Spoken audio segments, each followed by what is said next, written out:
दोस्तों, आपका answer technical classes पर स्वागत है। आज हम आपको कुछ इम्पोर्टेंट आर्टिकल के बारे में बताने जा रहे हैं।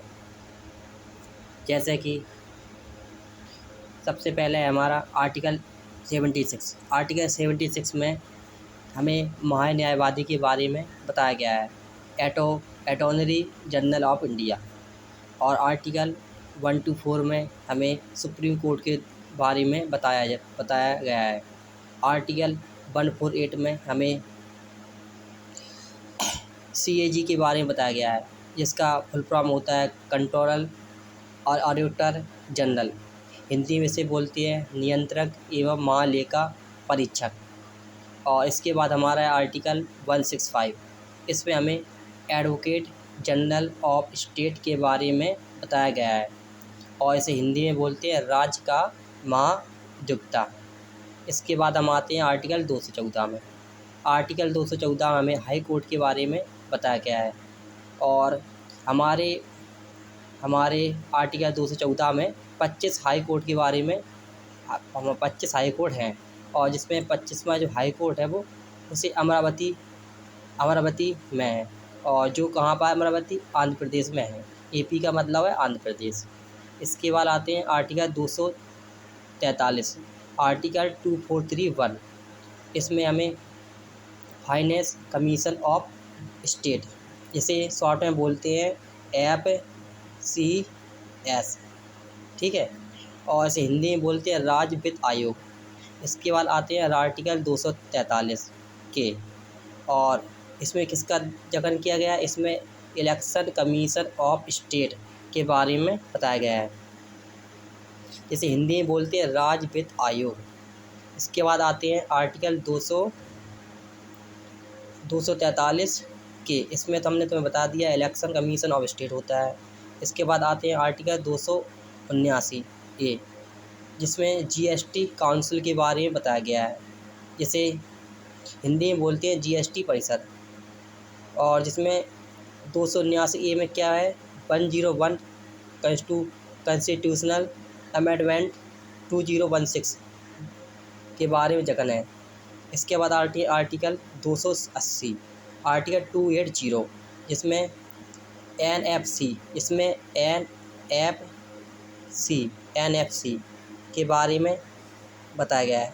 इसका फुल फॉर्म होता है नेशनल फाइनेंस कमीशन, इसे हिंदी में बोलते हैं राष्ट्रीय वित्त आयोग। क्या बोलते हैं? राष्ट्रीय वित्त आयोग।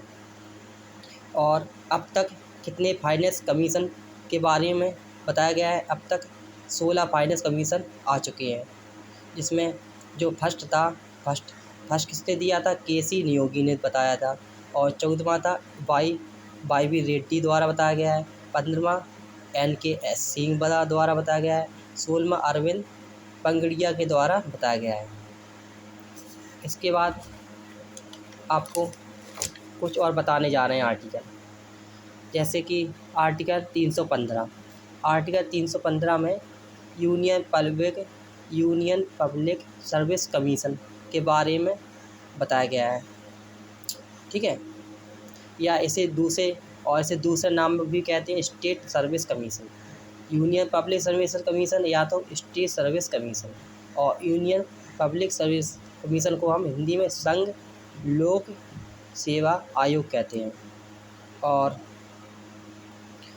स्टेट सर्विस कमीशन को हम राज्य लोक सेवा आयोग कहते हैं।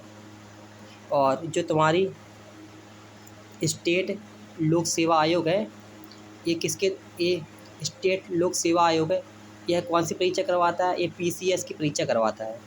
इसके बाद आते हैं आर्टिकल 324, आर्टिकल 324, जिसमें सेंट्रल इलेक्शन कमीशन के बारे में जखन किया गया है। इसे हिंदी में बोलते हैं सेंट्रल मतलब केंद्रीय, इलेक्शन मतलब निर्वाचन, अब कमीशन मतलब आयोग, ठीक है। और 324 में क्या क्या है? प्रेसिडेंट है, वाइस प्रेसिडेंट है, और इसमें लोकसभा है और राज्यसभा है, और विधानसभा है और विधान परिषद है, ठीक है। विधान परिषद, ठीक है। विधानसभा है और विधान परिषद है, लोकसभा है, राज्यसभा है। लोकसभा मतलब 80 और राज्यसभा मतलब 81, ठीक है। इसके बाद आते हैं आर्टिकल 338, आर्टिकल 338, इसमें क्या बताया गया है, इसमें कमीशन ऑफ शेड्यूल कास्ट, समझ गए, कमीशन ऑफ शेड्यूल कास्ट, इसे शॉर्ट में कहते हैं CS कास्ट, सी, ठीक है, कमीशन शेड्यूल कास्ट, इसे हिंदी में बोलते हैं अनुसूचित जाति आयोग, ठीक है। इसके बाद आते हैं आर्टिकल 338A, आर्टिकल 33A। अभी हमने तुम्हें 338 के बारे में बताया है, अब आर्टिकल 338A के बारे में बता रहे हैं। इसमें क्या है, इसमें कमीशन ऑफ शेड्यूल ट्राइब्स है, ठीक है, कमीशन ऑफ शेड्यूल ट्राइब्स मतलब अनुसूचित जनजाति आयोग के बारे में बताया गया। इसमें क्या था, इसमें अनुसूचित जाति आयोग के बारे में बताया गया था। इसमें जनजाति है, इसमें क्या है, जनजाति, जनजाति मतलब ट्राइब्स, शेड्यूल ट्राइब्स के बारे में बताया गया है।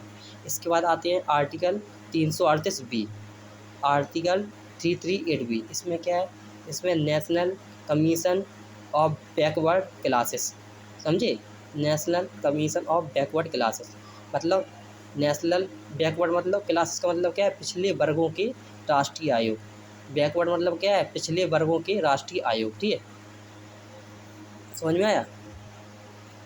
ठीक है, हम यहीं अपनी क्लास ख़त्म करते हैं। Thank you.